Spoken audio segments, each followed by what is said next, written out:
Alhamdulillahi Rabbil Alamin.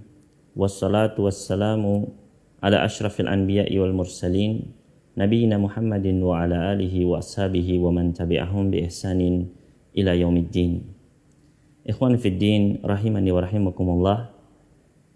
Rasulullah sallallahu alaihi wasallam setiap pagi hari beliau berdoa meminta kepada Allah Subhanahu wa taala 3 perkara.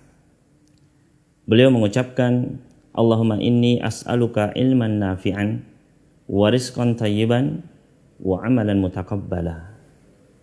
Beliau berdoa, ya Allah, aku memohon kepadamu ilmu yang bermanfaat, rizki yang halal, dan amalan yang diterima.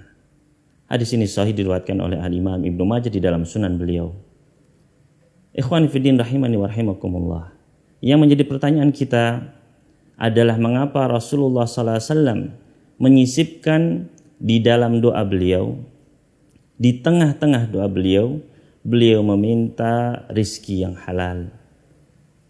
Dan ini menjadi pertanyaan kita pula, kenapa kita harus mencari rizki yang halal? Kenapa kita, apa sebabnya kita, khususnya kaum pria, para ayah, para kepala keluarga, berusaha siang dan malam bekerja keras untuk mencari rezeki yang halal dan menjauhi rezeki yang haram? Maka ikhwan fiddin rahimani wa rahimakumullah, jawaban dari pertanyaan tersebut, sebab mengapa kita berusaha untuk mencari rezeki yang halal, di antaranya adalah yang pertama, karena Allah Subhanahu wa taala memerintahkan kita untuk mencari rezeki yang halal. Allah Subhanahu wa taala firman di dalam banyak ayat di dalam Al-Qur'an, di antaranya di dalam surat Al-Maidah ayat yang ke-88, qala ta'ala wa kulu mimma razaqnakum halalan thayyiba wattaqullaha alladzi antum bihi mu'minun. Dan makanlah dari apa-apa yang kami rizkikan kepada kalian yang halal dan yang baik, dan bertakwalah kepada Allah yang kalian beriman kepadanya. Di dalam ayat yang agung ini, Allah Subhanahu wa taala memerintahkan kepada kita sekalian untuk mencari rizki yang halal, baik itu secara zatnya ataupun cara untuk mendapatkannya. Allah Subhanahu wa taala memerintahkan kita, dan Allah memperingatkan seandainya kita mengaku beriman kepada Allah Subhanahu wa taala, seandainya kita ingin mendapatkan derajat takwa, menjadi orang-orang yang muttaqin, maka salah satu kriteria yang harus kita penuhi adalah dengan kita mencari rizki yang halal. Kemudian ikhwan fiddin rahimani wa rahimakumullah, di antara sebab lainnya kenapa kita mesti mencari rizki yang halal adalah agar semua jerih payah kita, agar semua usaha yang kita lakukan dalam mencari rizki ataupun dalam menginfakkan rizki kita, maka agar semuanya bernilai pahala di sisi Allah Subhanahu wa taala, kita harus mencari rizki yang halal. Nabi SAW pernah bersabda, man tasaddaqa bisadaqatin ka'adli tamratin. Barang siapa yang bersedekah meskipun itu hanya sebesar sebutir biji kurma, min kasbin thayyibin, dengan syarat yaitu dari penghasilan yang halal. Wallahu la yataqabbalu illa thayyibah, dan Allah tidak menerima kecuali yang baik, yang halal. Maka apa yang akan terjadi? Fa innallaha yataqabbaluha biyamini, maka Allah akan menerima sedekah kita itu dengan tangan kanannya. Tsumma yurabbiha, kemudian Allah akan memelihara sedekah kita tersebut, kama yurabbi ahadukum fuluwahu, sebagaimana seorang di antara kalian memelihara anak kudanya, hatta takuna misal jabal, sampai pahala sedekah itu mencapai sebesar gunung besarnya. Hadis ini sahih diriwayatkan oleh Imam Al-Bukhari.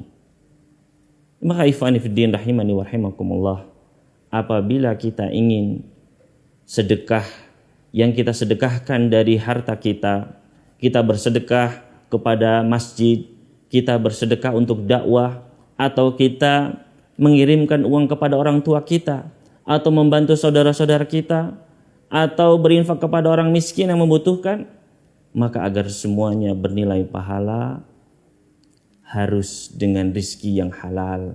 Karena Allah tidak menerima kecuali yang halal. Jangankan sedekah pada orang lain, sedekah yang kita berikan kepada keluarga kita, anak istri kita, bahkan yang kita makan sendiri, yang kita pergunakan bagi diri kita sendiri, maka itu pun akan menjadi pahala apabila kita dapatkan dengan cara yang halal. Nabi SAW pernah bersabda, maka sabar rajulu kasban atyaba min amali yadih. Tidaklah seseorang dia memperoleh penghasilan yang lebih baik penghasilan tersebut daripada rizki yang dia peroleh dengan hasil jerih payahnya sendiri. Kemudian kata Nabi sallallahu alaihi wasallam, "Wa ma anfaqar rajul ala nafsihi wa ala ahlihi wa ala waladihi wa ala khadimihi fahuwa lahu shadaqah." Dan apa saja yang seseorang infakkan, baik itu bagi dirinya sendiri, dia makan bagi dirinya sendiri, ataupun dia berikan kepada istrinya, atau kepada anaknya, atau bahkan kepada pembantunya, maka semua itu akan bernilai sedekah. Namun sebaliknya, ikhwan fillah rahimani wa rahimakumullah, apabila rezeki tersebut tidak berasal dari yang halal, apabila rezeki tersebut haram, maka segala amal jerih payah kita, usaha kita yang kita lakukan tidak akan diterima di sisi Allah Subhanahu wa taala. Nabi alaihi salatu wasallam pernah bersabda,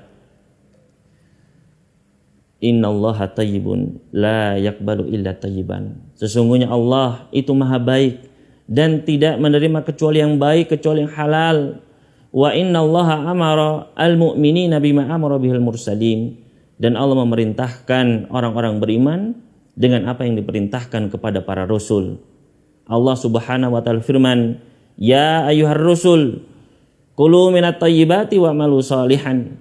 Wahai para rasul, makanlah yang halal dan beramal amal saleh. Inni bima ta'maluna alim. Sesungguhnya aku maha mengetahui atas apa yang kalian lakukan. Kemudian Allah berfirman, "Ya ayyuhalladzina amanu kulu min thayyibati ma razaqnakum." Wahai orang yang beriman, makanlah dari harta yang halal yang kami rizkikan kepada kalian. Kemudian Nabi sallallahu alaihi wasallam mengisahkan, menceritakan tentang kisah seorang laki-laki yutilus safar. Dia melakukan perjalanan jauh dengan waktu yang lama dalam kondisi yang compang-camping, penuh dengan debu, ash'asa akbar. Kemudian dia mengangkat kedua tangannya ke langit dan dia berdoa, "Ya Rabbi, ya Rabbi, wahai Rabbku, wahai Rabbku." Namun apa yang terjadi para ikhwani fiddin rahimani wa rahimakumullah? Kata Nabi sallallahu alaihi wasallam, "Wa mat'amuhu haram." Makanannya haram, minumannya haram, pakaiannya haram, wa ghudhiya bil haram, dan dia tumbuh dari harta yang haram, fa anna yustajabu lidzalik. Maka bagaimana mungkin doanya akan terjawab? Padahal ikhwani fiddin rahimani wa rahimakumullah, orang tersebut dalam keadaan kondisi yang sangat mungkin untuk dijawab doanya. Dia dalam keadaan musafir, yang doa musafir tidak akan ditolak.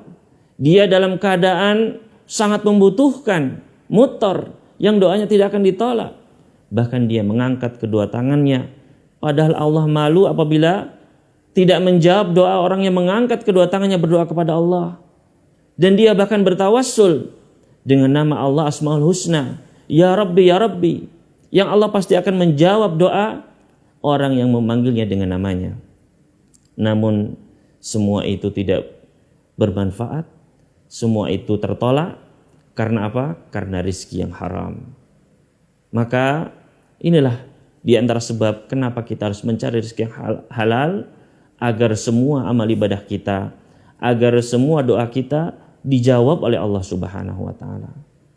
Dan sebab lainnya, ikhwani fiddin rahimani wa rahimakumullah, yang tidak kalah pentingnya, kenapa kita mesti mencari harta yang halal, yaitu adalah agar kita masuk ke dalam surga dan selamat dari api neraka. Nabi SAW pernah bersabda, "La yadkhulul jannata jasadun ghudhiya bil haram, tidak akan masuk ke dalam surga jasad tubuh yang tumbuh dari harta yang haram. Di dalam hadis yang lain beliau bersabda, kullu jasadin nabata min suhtin fannaru aula bihi. Semua anggota tubuh, semua jasad yang tumbuh dari harta haram, maka neraka lebih pantas untuk membakarnya. Waliyadzubillah. Maka inilah hal-hal yang menjadi sebab kenapa kita mesti berusaha, mesti semampu kita berbuat untuk mencari harta yang halal. Di antaranya adalah ketiga sebab tersebut. Mudah-mudahan Allah memberikan kekuatan kepada kita untuk dapat melaksanakan apa yang Allah perintahkan. Aku qouli hadza wa sallallahu ala nabiyina Muhammadin wa sallama al mursalin walhamdulillahi rabbil alamin.